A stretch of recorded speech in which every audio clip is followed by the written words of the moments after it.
Where am I?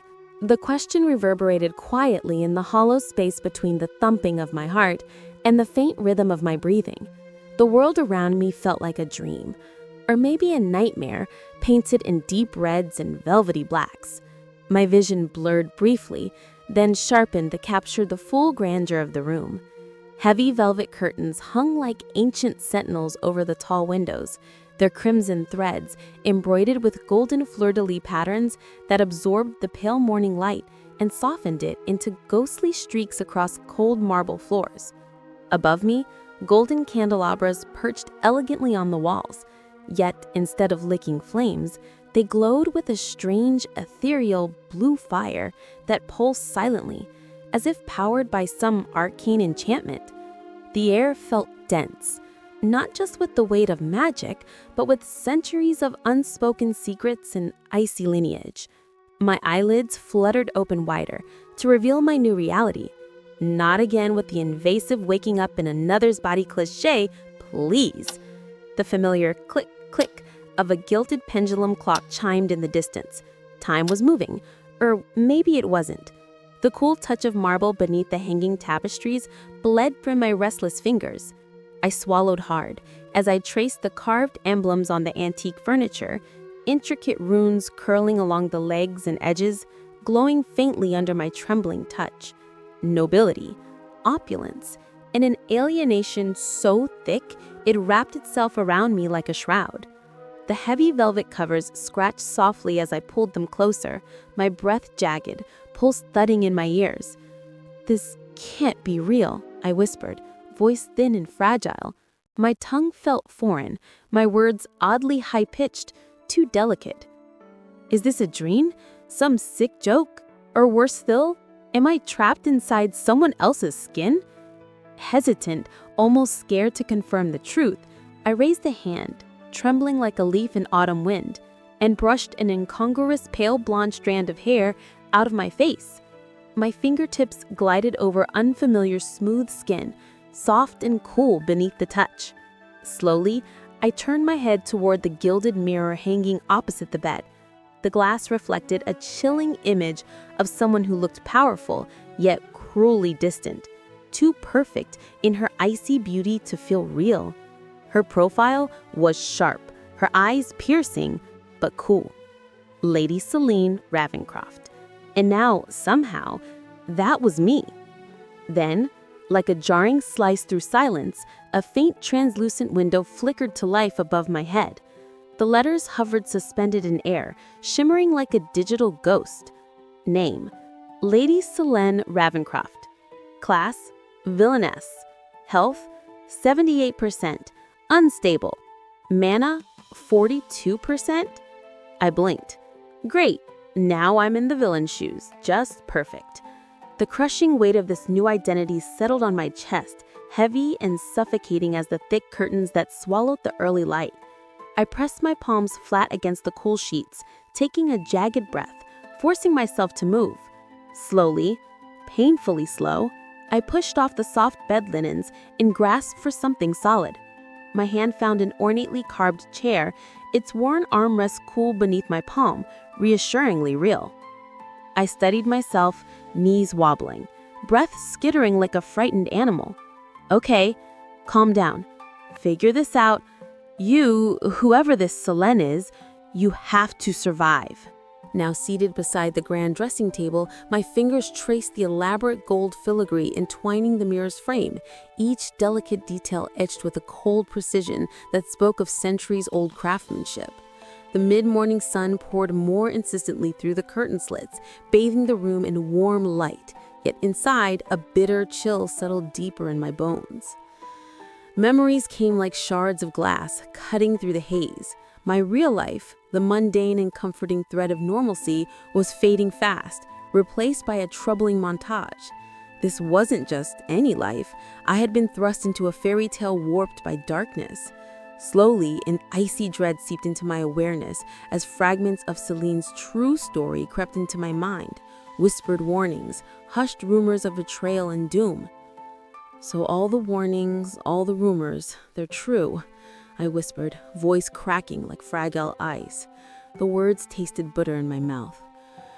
I'm living the last days of the Villainess. Behind my eyes, flickering shadows danced, like a terrible play staging itself in the back of my mind. Faint silhouettes emerged, a royal court turning its back on, whispered conspiracies cloaked in silk and malice, the cold isolation of a soul branded and burned by fate. I glanced down at my hands and, to my shock, they began to glow faintly red, an unnatural flame licking at my pale skin as if reflecting the cursed moments yet to unfold. A choking aura of magic wrapped itself tighter around me, power mingled with impending doom, sinister and unyielding. Before me, the ghostly status box shimmered again, pulsating with new urgency. Doom flag detected, high probability of ruin. Status effect, unstable fate. I bit my lip, and here I thought my real life was messy. The knot in my stomach tightened. Somehow I'd inherited more than just a new body and memories. I'd inherited a ticking bomb of destiny. The grand dining hall was far from the warm sanctuary I'd foolishly imagined. Crystal chandeliers hung from the high ceiling like cold stars, casting brilliant yet harsh light that gleamed off polished marble floors and glittering silverware. The atmosphere felt suffocating, as if the room itself was holding its breath beneath the weight of expectation. The noble Ravencroft family gathered around the vast oak table like statues carved in ice, beautiful, untouchable, and utterly unwelcoming. I stepped lightly across the gleaming floor, clutching my skirts with trembling fingers, practicing the refined posture I had no real reason to own. Every measured click of my heels echoed in the sterile air, magnifying my discomfort. I could feel their gazes slice through me like knives cloaked in silk, silent judgments sharp enough to draw blood. "You may take your seat," the family patriarch intoned, his voice as cold and precise as forged steel. His eyes, dark and unblinking, fixed on me with a hardness that sent a shiver crawling up my spine. "Your presence here is more obligation than desire." Ouch! That was blunt. Even noble courts had their grudges, but his words landed like a slap that echoed beneath the vaulted ceiling. I noticed the flickers behind the polite masks, the subtle exchange of glances between my siblings, whispered conversations cut off abruptly as I moved closer, smiles as polite as frostbite masking disdain. The chilling truth sank in, uninvited and unforgiving. I don't care for me. I'm a liability, nothing more. The thought stung bitterly, but I would not accept it. Not here, not now. Squaring my shoulders, I lowered myself slowly into the carved wooden chair, holding my chin high despite the tight knot twisting in my gut. My smile was brittle, but practiced, an armor forged from determination. I scanned the room carefully. The family's magical aura shimmered subtly around them, a potent blend of hereditary power, prestige, and cold discipline. It hovered in the air, dense and almost tangible, like a silent thundercloud waiting to burst. Floating briefly above their heads appeared little colored icons, faint glimmers displaying their statuses toward me. Hostile, cold, indifferent. The magical indicators were merciless and absolute. This world, this ruthless game, it demanded only one law: survival of the strongest. Driven by a gnawing hunger for answers, I slipped away from the rigid cold of the dining hall and ventured into a shadowed wing of the mansion I had never seen before. The corridor narrowed, and the air grew thick with dust and forgotten time. The private study was a sanctum of antiquity, a cramped room lying floor to ceiling with ancient tomes whose cracked leather bindings whispered secrets. Strange artifacts, some pulsing faintly with residual magic, cluttered darkened shelves. The faint scent of aged parchment mingled with the wisp of smoke from an enchanted candle burning low on a desk. The soft amber light flickered and danced over faded gold leaf and faded scrolls, casting long shadows that breathed with the silence. The only sound was the rustling of brittle pages and the steady ticking of a snowflake-adorned clock. each tick counting down a secret unraveling. My fingers trembled as I reached the locked drawer beneath the desk. The metal cold against my skin, I muttered a quiet incantation I barely remembered. Revealed truth. The lock clicked open with a faint mechanical sigh, as if the drawer had been waiting decades for this moment. Inside lay a fragile, leather-bound diary, worn and delicate as a butterfly's wing. Its surface seemed to pulse with invisible magic, secrets heavy inside the yellowed pages. I unfolded the fragile sheets carefully. As I read, glowing script began to swirl before my eyes, the letters alive, shifting and flowing like liquid memories captured on the page. So this is what she thought, I murmured, voice thick with emotion. The people she trusted, the lies she bore in silent agony. A rush of empathy flooded me, mingled with frustration and sorrow. The villainess was no cartoon monster splashed in crude black and white. She was a complicated, battered soul tangled in webs of betrayal and shadow. No wonder the story painted her so black and white, I whispered. This diary held the truth nobody dared see.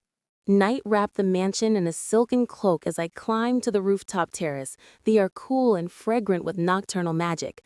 Below, the sprawling kingdom glittered, a sea of twinkling lights, jewels swallowed by the dark but never entirely extinguished. The warm hues of dusk bled slowly into a cool violet twilight. A gentle breeze lifted my hair, carrying with it whispers of 1,000 possibilities, the unseen murmurs of destiny waiting to be shaped. Clutching the cold iron railing, I closed my eyes, letting the world fade away. The quiet hum of magic thrums beneath my fingertips, subtle but insistent. This ends differently, I promised myself, voice low and steady, something fierce sparking in my chest. I will make it end differently.